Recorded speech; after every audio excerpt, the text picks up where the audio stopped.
Welcome to the repair shop, where cherished family heirlooms are brought back to life. Anything can happen. This is the workshop of dreams. Home to furniture restorer Jay Blades. Nowadays, things are not built to last, so we've become part of this throwaway culture. It's all about preserving and restoring. We bring the old back to new. Working alongside Jay will be some of the country's leading craftspeople. I like making things with my hands. I love to see how things work, and I want to know how things work. Whether it's a Rembrandt or somebody's family piece, every painting deserves the same. Each bringing their own unique set of skills. You're about to witness some magic. They will resurrect, revive, Oh, yes. and rejuvenate treasured possessions and irreplaceable pieces of family history. Oh, my goodness me. It looks like it's new. Bringing both the objects Oh, wow. and the memories that they hold back to life.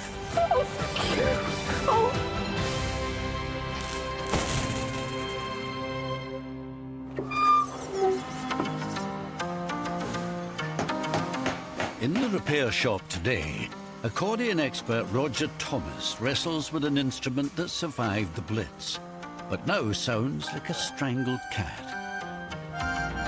I have to be very careful not to cause any damage, because if I snap that off, then I'm going to be in trouble. While furniture restorer Will Kirk performs some emergency surgery on a 50-year-old fish. This was probably carved by one of Fletcher Christian's descendants. But first, something to test the skills of furniture restorer Jay Blades and clockmaker Steve Fletcher, a treasured family piece belonging to Jane Fanner. What have we got in it? Something that, to me, very, very special, because it was made by my dad. It feels like Christmas time. I'm wrapping a present. Wow. There we are. So your father made this clock? All of the clock, yes. One of the things that you need to know is my father was totally blind. I mean, he couldn't even tell the difference between day and night. Seriously? Dad and I were very close. He was born with something called retina pigmentosis, and gradually the eyesight got narrower and narrower and narrower. By the time he met my mother, he was able to see only a minuscule amount, and he lost his sight completely after that. I absolutely love this clock. It always chimed all the time he was alive, and then just after he died, it stopped chiming, it stopped working, and it needs mending. Well, I've never seen anything like it in my life. I can see in here that it's got 9 gong rods, which means that it plays Whittington chimes. I can't remember the exact tune, but I can tell you it sort of trills. It's an incredibly pretty little sort of tune. Really? Yeah. I'm just looking at the door that goes on there. I was just trying to figure out how he made that by feeling there. That in itself is just, like, amazing. It's incredible. Sound mattered so much to him Yeah. that I really want to hear the chime working more than anything. I don't even mind if it doesn't keep good time, but I'd love to hear those chimes again. You're going to do him proud. You're going to do your dad proud. Oh, I'm so thrilled. All right, you take care now. Bye-bye now. Now, that's blown me away now. That's just made me, like, wow. I'm actually thrilled and excited, but also missing Dad more than ever. Now it's down to Jay, Steve and the repair shop team to get this treasured timepiece ticking and chiming again. What I think I'll be able to do is revitalise the actual case. So not taking away any of the integrity, but making sure it just shines. Yeah, it's looking a bit tired at the moment, isn't it? It does look a little bit tired. Yeah. I think the main challenge is going to be just making sure we get the movement working OK. So I'll strip down the whole clock right down to every single screw. Seriously? Yeah. So you're not going to lose any screws, you're going to take them all apart, and then you're going to be able to put it back together again? Yeah, every single part.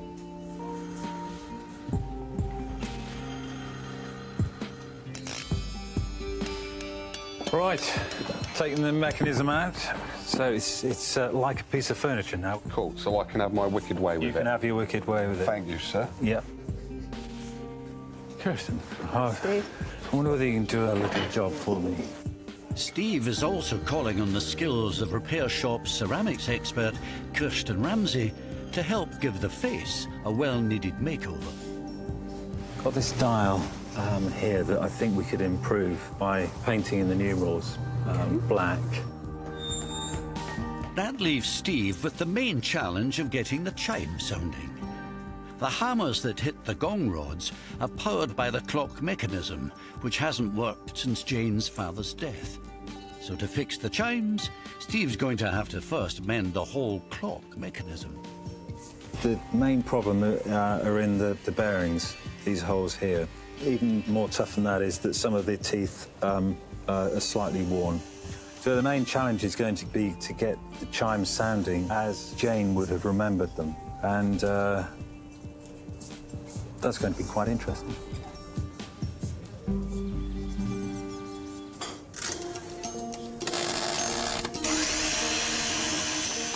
From tired treasures that just want some TLC to mouldering old masters in need of a full MOT, the repair shop team takes on labours of love that have lain unfixed and forlorn for years. Well, here you go. There's one for you.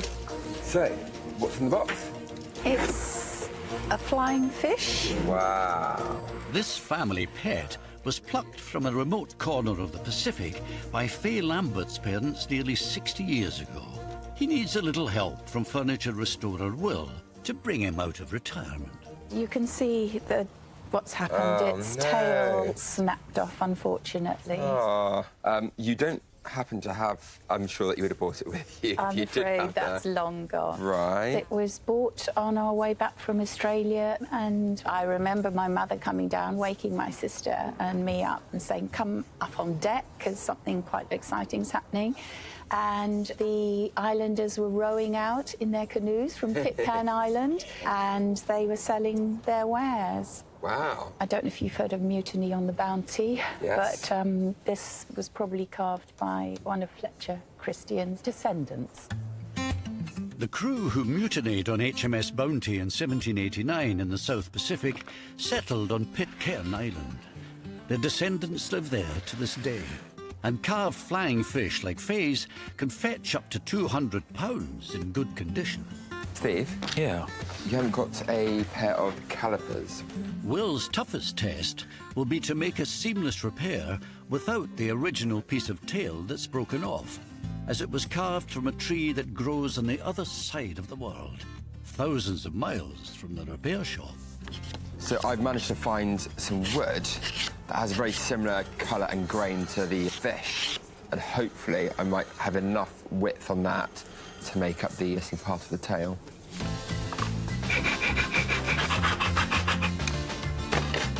So what I'm looking for here, I mean, I have an overall decent colour match, but it'd be quite nice to get a similar grain pattern.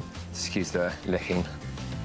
If you look here, you've also got a bit of figure and a bit of grain going on in the wood there. So I think if I can get the angle right, I could probably have like a decent colour match and also a match with the pattern as well. It's weird to think that the last person working on this fish would have been one of the islanders. It's actually quite an honour, really.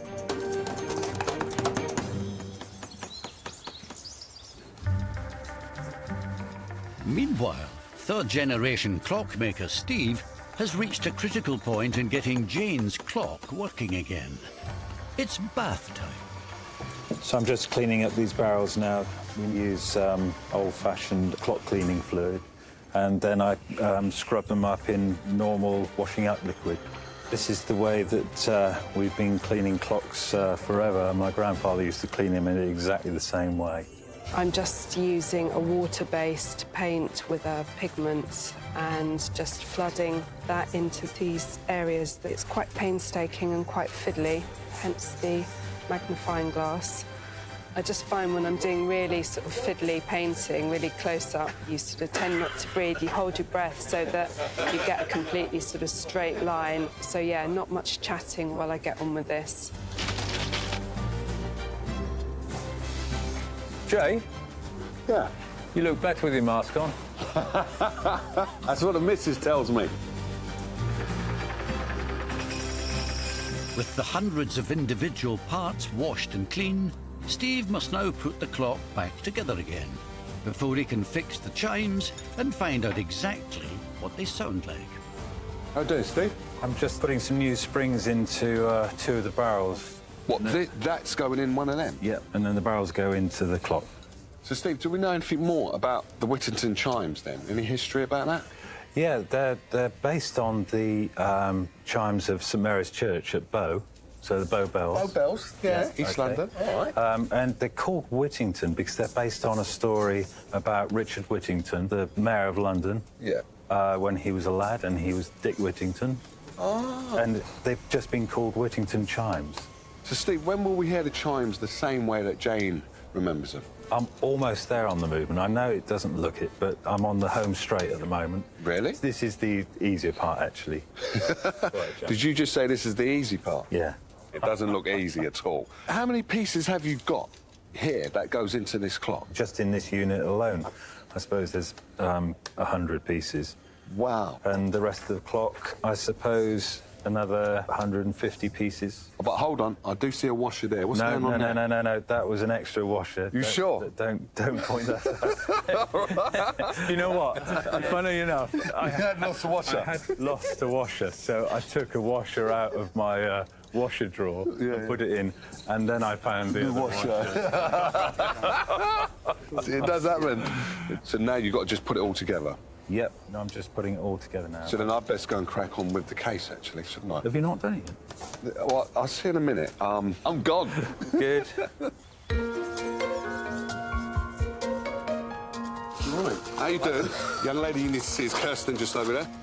The repair shop experts have countless years of experience at rescuing cherished possessions from languishing broken in the country's attics and cellars.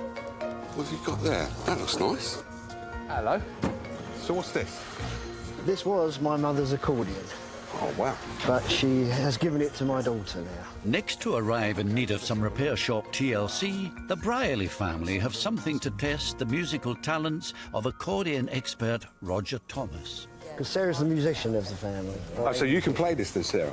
Well, I would like to. It was my mum's, right, who is now 94. And do you know when she got this one? When she was 17, she came home with her first week's wages, and her mum went and put it down as a deposit for them to buy this. So it was actually brand new when they bought it. So I'm just trying to do the maths. So she's 94, so it's just under 80 years old, isn't it? Roger is one of just a handful of specialist accordion restorers in the UK. But can he get this antique instrument playing sweet music once more? You can hear that really high note. Yeah. Because it shouldn't make that really high-pitched noise, should it? No, it's very annoying, actually. Because you can't actually play it either. Yeah, it's like a cat. Yeah. It doesn't sound right. No. Okay. These keys that are popping up, they look like they're kind of broken. You can deal with that, can't you? It's a beautiful instrument, isn't it? Wow. But the story that my mum, about the accordion is my mum used to play it during the war, during the Blitz. Oh, wow. In the shelters. Really? So they used to go, obviously, underground and play to keep people's spirits up. So where does she think this is, then? Does she know this is here today? She doesn't know anything about it. She doesn't know anything about it. Yeah. And in fact, last time she saw Sarah, she said, "How are you getting on with my..." Sarah then says, "Ask Dad." She knows it's broken, and she's been nagging for a couple of years now for me to get it done. So what would this mean to Mum to actually get this repaired, then? Oh, She'd be really pleased, Yeah. wouldn't she? I think really she'd like me to be able to play it. So it's going to mean a lot It's going to mean a lot. So hopefully by the time you come... Not hopefully. By the time you come back... I know, you looked at me funny there. It's the hopefully, No, definitely. By the time you come back, it will not sound like a strangled cat. It will if I play it. No, if you play it, or me as well. But it's definitely going to sound good. Thank you very much. Nice to meet you. You take care now. Thank you. All right? Cheers. Bye-bye. Bye-bye. Wow, that's a nice story. Yeah, it is. I've got to adjust the levers inside here, and there's always a little bit of a risk there, so I've got to be very careful I don't break anything. That's the kind of first challenge. OK.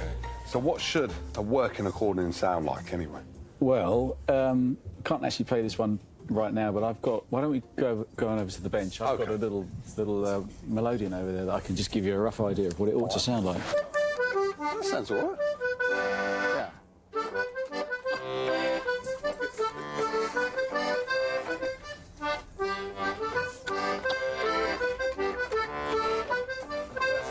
That's really nice, yeah.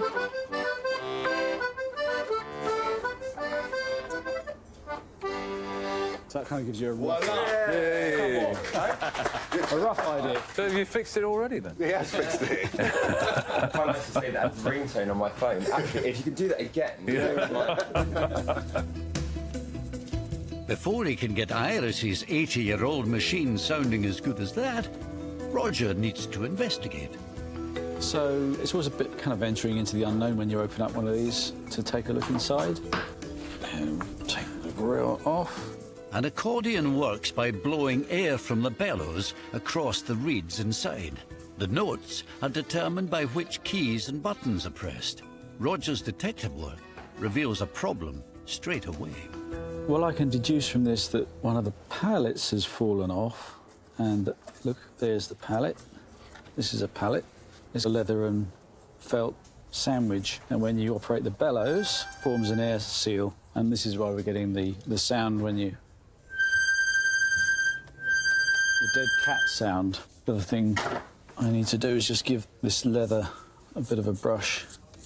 I can glue that back on there. I then can give it a full test. So I can test all the notes to see whether there are any other sounds that we don't want.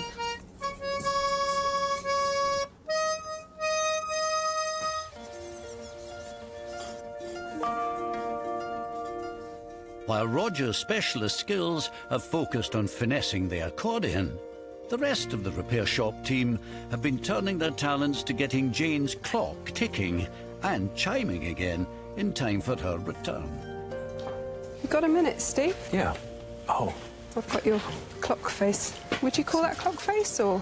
It's a chapter ring. Chapter ring, OK. Yeah, that is looking really good.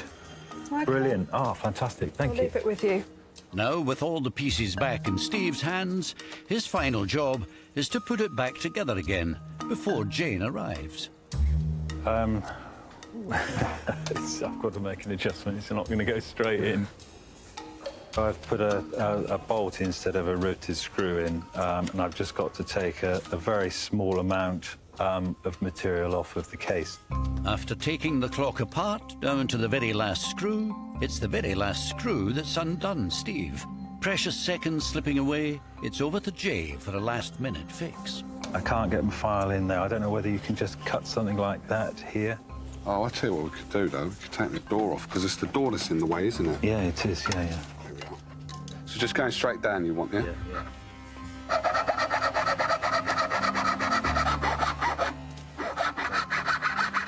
I think that might do, actually. Yeah? Right, ready?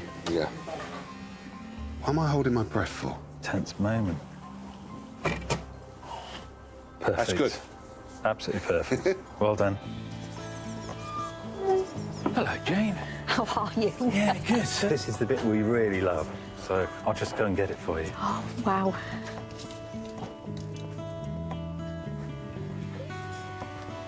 Yeah. Yeah? That looks wonderful. Oh, look, you've done the dial, the case.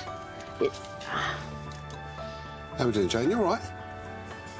Dad would have liked that. Yeah. He'd be proud of that, and he would have loved to have met you. Oh, fantastic. And you. So, Does it go? Yeah, no, it's all going absolutely beautifully. So I'm just going to chime it for you. Ooh.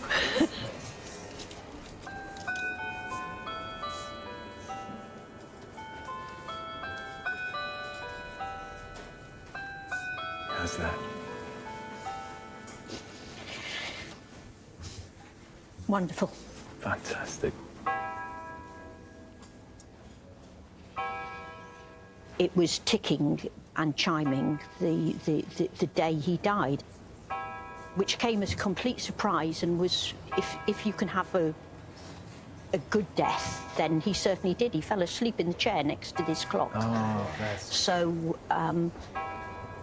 To hear this again is absolutely wonderful. You've given it life that it had lost. Let's have a look at the back. Yes, that's why I'm turning it around. Let's have a look at it. It's innards. Oh, my goodness me. I've cleaned everything up. It looks like it's new. Yeah. That is astounding. By getting the clock working again, I've got a bit of our father back, which both myself and my sisters will love. Oh, thank you. Thank you so much. You're very welcome. It's been an absolute pleasure to do. Oh, I want to kiss you. I don't know it's allowed. I'm going to grab my sisters and say, come up here, girls. Let's have a party and let's have a clock party. It's part of our family, and I am absolutely thrilled to be taking it home.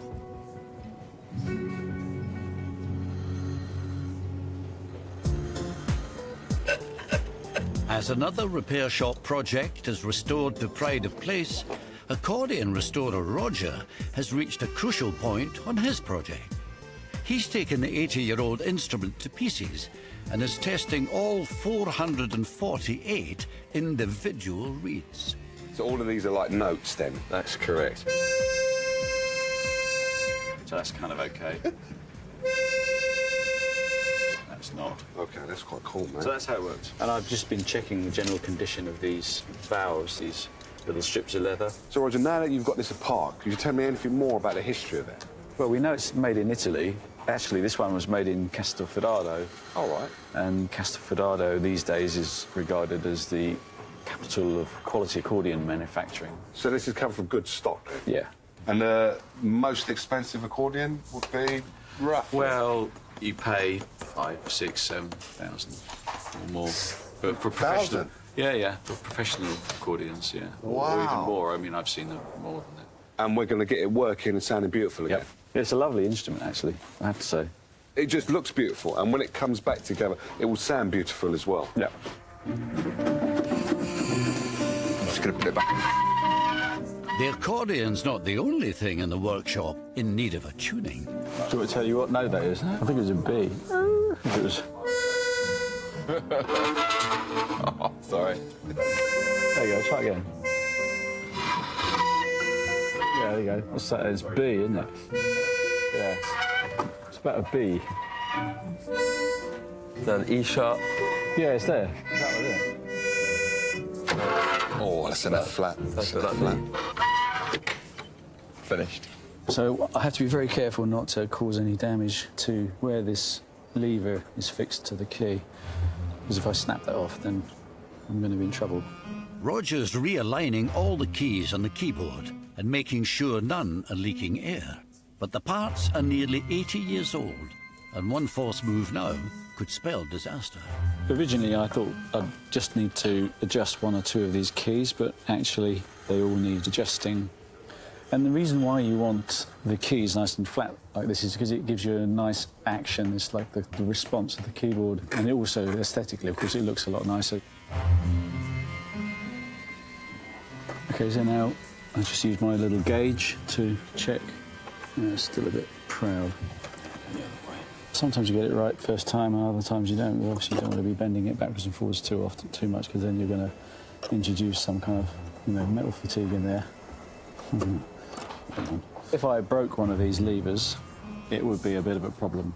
I'm not going to.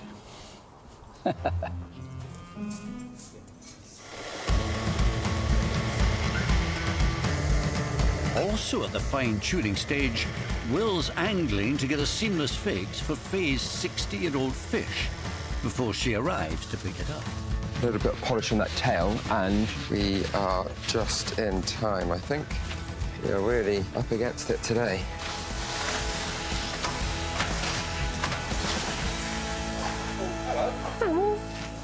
So, are you ready? Yes, I am. Da-da-da. Oh, baby, my fisher's got a tail. Oh, it looks great. And Yeah. you actually managed to get the colour spot on. He's looking pretty smart, and he will go home and be put in pride of place. Thanks very much. For all that hard work. Thanks. Bye-bye. Bye-bye.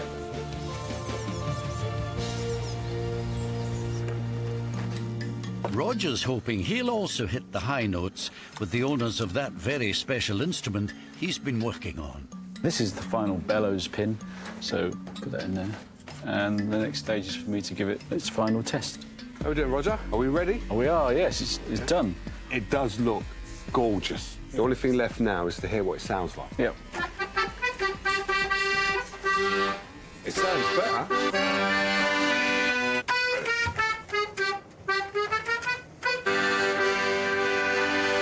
So you fixed it then? But what we've got, I've noticed it when I came in, is just the case. It looks extremely tired and a repair that we would not be proud of. You've done such a great job on the actual machine itself, Roger. It seems a shame to put it in something like this, isn't it? I agree. Yeah? So, I know a man who might be able to. Will, he's trying to shy away at the moment. So, Will, how we doing, my friend? Oh. Got this. Sounds like trouble. It is trouble. Sounds we like need trouble. this repaired. What's all this? I know. But I was thinking all we could do is take this off, and then you must have some kind of stain. Oh, gosh. That's it. Let's not make it any worse, though, yeah? Not any worse. Just so it looks uniformed, I would say. Well, the good thing is, it's solid. Made of plywood, I think. Yeah, so it's just a superficial damage to the surface. Yeah. I am going to work some magic. In the next 5 minutes, yeah? There's no rush, there's no rush, but is it probably 5 to 3 minutes? If you make me a cup of tea, 3 minutes. I'm on it, mate. I'm on it. Yeah? Cup of tea. Cup of 2.5 minutes now, yeah? Yeah, right. See you in a minute.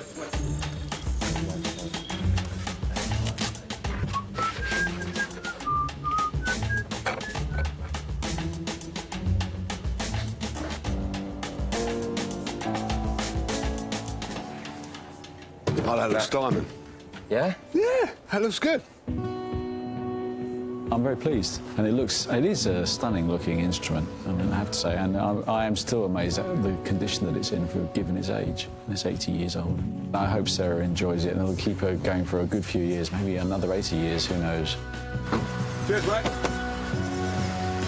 Now restored to its former glory, Sarah and Howard are ready to reveal the accordion to its original and unsuspecting owner, 94-year-old Iris. Well, we've got a surprise lined up in case you hadn't guessed. You all right? Do you need a hand? So, this is your surprise. So, you know when you opened it up, it made a terrible noise? Yeah. Oh, you had it fixed? Yeah, because there was a key sticking up here. Yeah, it was this one, I think, wasn't it? And then when you opened it, it was the note was... Yeah, permanent noise, yeah. Must be fixed. 10 years since I lose that. But it's all in working order now. Do you want to see Sarah play it? Yes, please.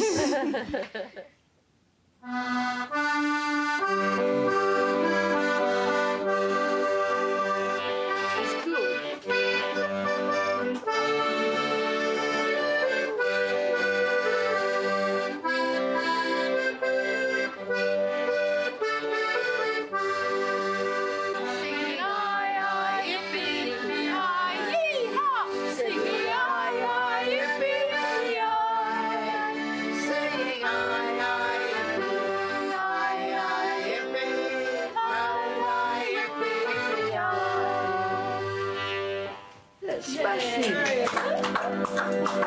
Good, very good. She was just so happy that it had been fixed. Can't believe what they've done. I knew nothing about it. It was a complete shock. The best thing was her reaction to seeing Sarah play it, without a doubt. She got quite emotional because it brought back memories for her, but it was also, you know, passing that legacy on to her granddaughter. I hope that my granddaughter will look after it and play it and enjoy it as much as I did. Life goes on. Join us next time as more precious pieces are rescued and their cherished memories restored in the repair shop.